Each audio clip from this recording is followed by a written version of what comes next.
Hello, everybody. Scott Golden here with the February 28th edition of Monday Night Raw and for 2022. Man, I mean, for WrestleMania season, I guess this is kind of the first Raw that's felt like it meant something, but at the same time, it was still a slog to get through, and that should not be how you feel about Raw in the WrestleMania season for sure. There are good things that happened here, however really and truly, there are very few baby faces in the WWE that have any long term value, and that is another long term or it could be short term problem here on obviously wrestling.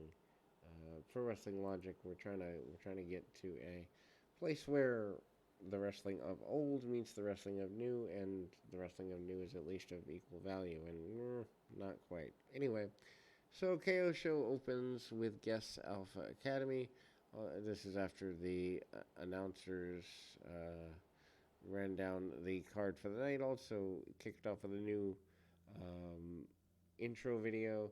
Kevin Owens enters wearing a cowboy hat sideways and introduces his friend Seth Rollins. KO show brings us to Owens said that Rollins has yet to get a spot in WrestleMania, and they'd be the biggest stars in history to miss out on the show. Rollins then said they have one more chance, and that's by winning the tag team titles. Owens then said people are wrong if they thought his disdain for Texas would distract him from winning the titles. Not even Texas legends like JBL and Shawn Michaels could distract him, and he stomped the cowboy hat. Rollins reminded him that they were not in Texas tonight and introduced their guest, Alpha Academy. Owens basically said that Ortiz uh, chair reinforced Gable and thanked them for inviting them on the show. Owens noted that Gable said thank you. Gable didn't think so. Gable then notes that he's hearing a lot of um, assumptions about the tag titles, and Gable puts over the intelligence and insulted Ohio State University, which gets some heat. Gable then said that it's ridiculous that Owens and Rollins gets himself addressed in a title match, and that they were so obsessed about it, and also so obsessed about their WrestleMania spot that they consider it pathetic. Gable then said that Owens and Rollins have each other and they've each had their chances at Mania, but it's time for himself and Otis to get their first opportunities. Gable then told them to shush, so Owens told him to shush, and they yelled shush at each other, and and then finally Owens gives Gable a stunner. This is a time killer segment, but I guess they tried. It does lead to a good match though, which is Seth Rollins, Kevin Owens defeating the Raw Tag Team Champions Alpha Academy in a non-title match, 12.5 minutes or thereabouts. Owens makes a hot tag, gives Gable a frog splash off the apron to the outside. Otis runs over him. They start the match during the break because we shouldn't really care about wrestling, right? Anyway, Gable works over Owens until Owens hits an enziguri. Rollins then tags in, hits a sling blade, springboard, knee, and a falcon arrow for near fall. Owens then tags himself in and super kicks Gable and hits a pump handle neckbreaker. But Otis breaks up the cover. Otis then gives Owens a Vader bomb, and Gable followed with a moonsault, but Rollins broke up the cover, and then Rollins took out Otis with a dive, and Gable gives a buckle bomb. Owens then follows with a stunner, and Rollins finished him off with a curve stomp for the pinfall win. Uh, Good enough match. Anyway, we go to Almost video package followed by an interview. Almost mentions that all of the teams he has dominated over the past year, as well as AJ Styles. He said T-Bar was his biggest opponent to date, and he's going to dominate. Almost attacks T-Bar during the entrance. The match goes 39 seconds. Referee at least waited until T-Bar gets to his feet before starting the match. Otis turns him inside out with a clothesline before hitting a tree slam for the pinfall victory. Nikki Ash and Doudrop do a promo about their upcoming six-woman tag team match. I don't think anyone cares about this. Anyway, Nikki calls herself a hero, and Doudrop said that she's just fine being a villain. Becky Lynch showed up and said she's happy to team with Doudrop despite the recent issues because they're both willing to do whatever it took to win. Nikki put her hand out for a fist bump, but her partners already left. After the break, Liv Morgan asks Rhea Ripley what their strategy should be. Ripley responds, brutality, and Bianca Belair enters the frame and tells them to let her have Lynch when she enters the match. Belair and Morgan offered a fist bump to Ripley, who reluctantly accepts the fist bump. Then we go to six-woman tag team match. Bianca Belair, Rhea Ripley, and Liv Morgan defeats Becky Lynch, Doudrop, and Nikki Ash, 12-18. Not bad. Lynch wants to face Belair to start the match, but of course that doesn't happen. Belair and Ripley gets Doudrop into a double vertical suplex. Morgan then nails all three opponents with a needless dive. We go into the second hour with Belair and Lynch exchanging after the suplex, but Lynch reverses into a cradle for a near fall. Lynch then follows with a thrust kick before yanking Belair by her braid and driving her head and shoulders into the post. Lynch then followed up with a diving leg drop for a 2 count. Lynch then hits Doudrop and Nikki trades and worked over Belair. Anyway, Lynch specifically uses Belair and has her advantage until Belair tags in. Ripley is then all over Lynch and tries to pin her. Doudrop breaks it up with a cover. Nikki tags herself in, but Belair gives her a glam slam variation. Belair then goes for a handspring, but Lynch yanks her out of the ring. Morgan hits Lynch with a suicide dive. Everyone trades moves until Belair had Nikki pinned, but Lynch breaks up the cover and goes for the braid. Belair responds by using the braid as a weapon, which I think is the dumbest offensive move ever, until Lynch battles, and then Lynch backed up the ramp, selling things. Anyway, Lynch then has visible bruises on her abdomen from this attack.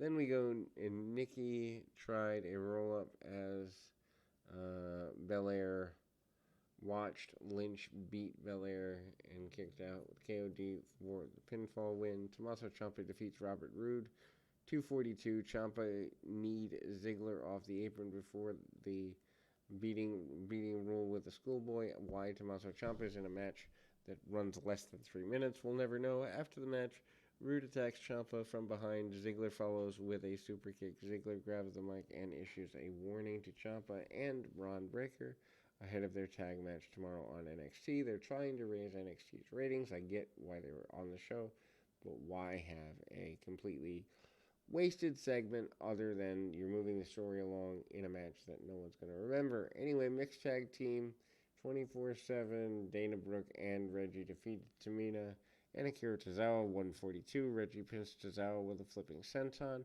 Brooke then gives Reggie a big kiss after the match. Byron Saxton is excited by this. Apparently he's never seen a teenage drama before. Tozawa wants a kiss from Tamina. And then Tozawa acts love-struck when he actually gets it. Kevin Patrick interviews Street Profits. Montez Ford said if they beat RK Bro tonight, they'd find themselves next in line for the tag team titles. And Angelo Dawkins refers to Seth Rollins as Dr. Eggman. The announcers give us a basically hype for the Madison Square Garden show. Bobby Lashley's still in concussion protocol, and if he's unable to compete on Saturday, Brock will still defend the WWE title. Rey and Dominic entered and issues a warning to The Miz and Logan Paul. Miz enters to recap his entire career before Boasting about joining forces with Paul last week, he then calls his career highlight. Miz notes a few cheers last week and wondered if he was finally getting the respect he deserved. Crowd chanted, "You suck" at the Miz. Sheldon Benjamin and Cedric Alexander defeat Ray and Dominic Mysterio in 4 minutes 27 seconds. Dominic posts Benjamin, but Miz grabbed him and then he tries entering the ring. Ray chases Miz off, but the distraction allows Benjamin to roll up Dominic for the pinfall win. And Sheldon and Rey Mysterio wrestled each other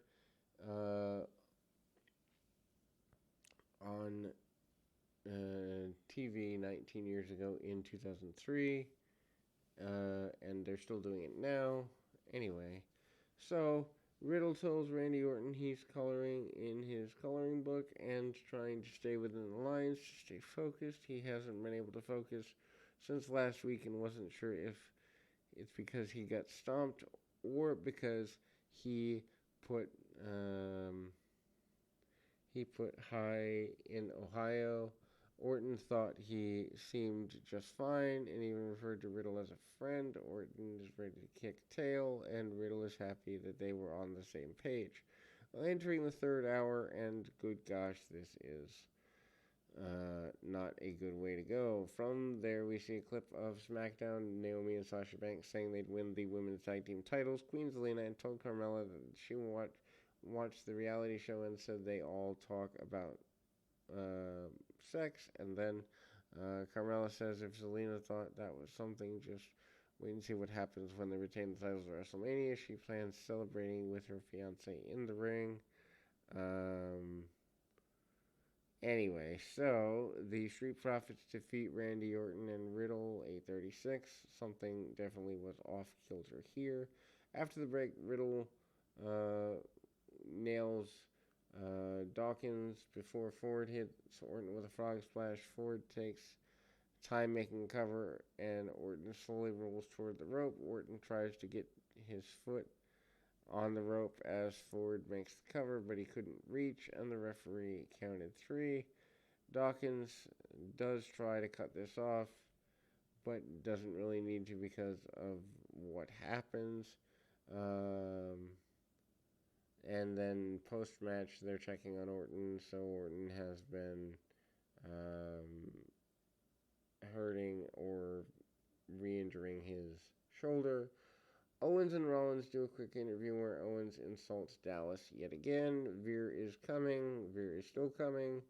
I don't know if anyone's ever waited this long to appear. Anyway, so then we go to Austin Theory with Vince McMahon in his office. He spoke about McMahon going on Pat McAfee's shows. Theory said he'd be McMahon's first sit-down interview in 20 years. The last time he did one, he slapped papers out of the interviewer's hands. Theory wondered what if something like this happened here, and offered to be there with McMahon as protection. McMahon said that this wasn't that kind of interview.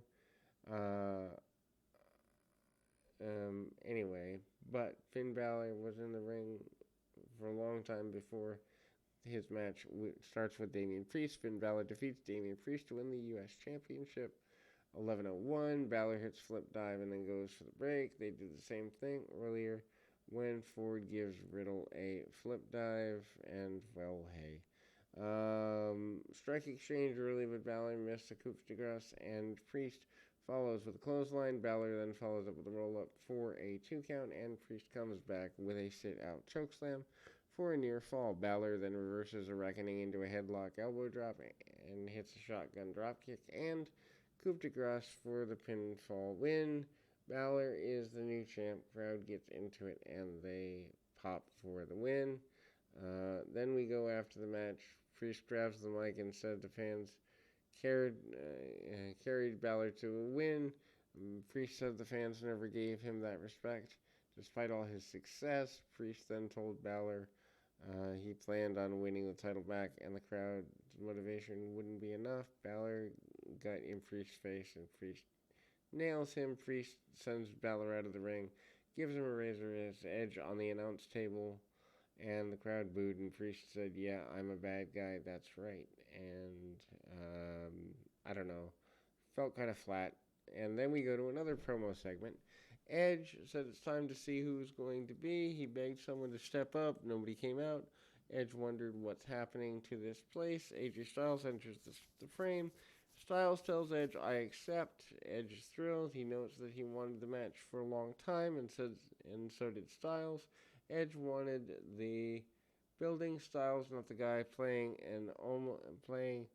to almost. Styles is caught off guard by that. Edge offers a handshake, and decks Styles before he could accept. Edge hammers away. Styles fights back. Edge avoids a phenomenal forearm and kicks Styles in the groin. Edge hammers away while the crowd booed, and then Edge grabs two chairs, sets them up. The concerto. Edge then puts the second chair down and reconsiders, and eventually does nail him. Anyway, so I don't know, back-to-back heel turn segments. At least they're trying to be entertaining or something. Anyway, we'll be back with more right after this.